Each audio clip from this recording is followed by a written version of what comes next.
Đôi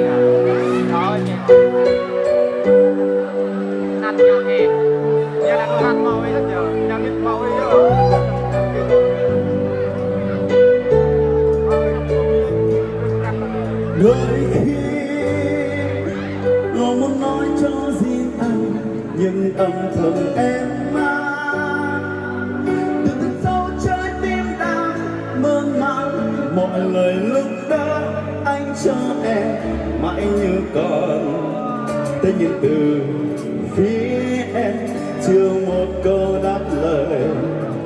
Nhành hoa kia đang nghe sắc hương trong lần đầu biết yêu. Trời xanh về ôm những giấc mơ ban từ anh đã vì em nhanh hoa mới đến trong anh còn nhiều ngày dài vừa để em thấy buồn. Lần đầu tiên anh đưa những giấc hồng của một bó hoa dịu dàng mang anh trong đời nhớ nhau trời khắp trên con đường.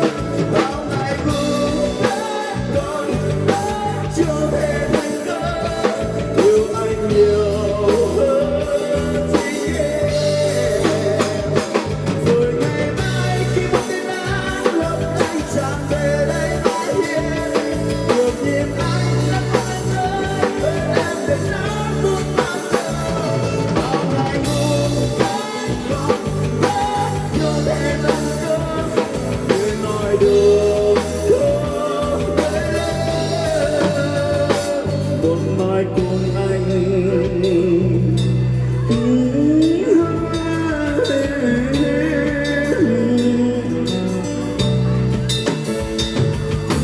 Đôi khi lo muốn nói cho riêng anh, nhưng âm thầm em mang từ tận sâu trái tim đang mơ màng.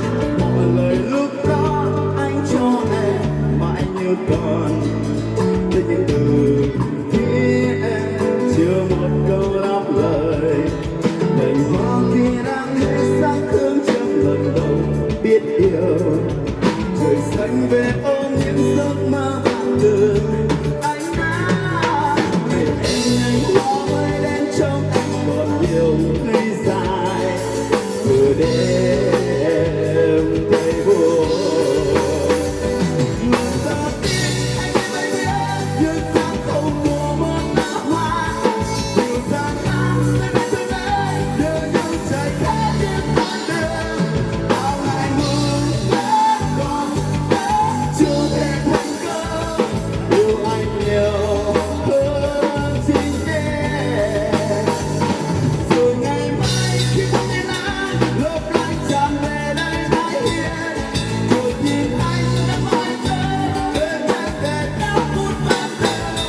Bao ngày buồn còn bao giờ phải hết sẽ nói được không mấy lần.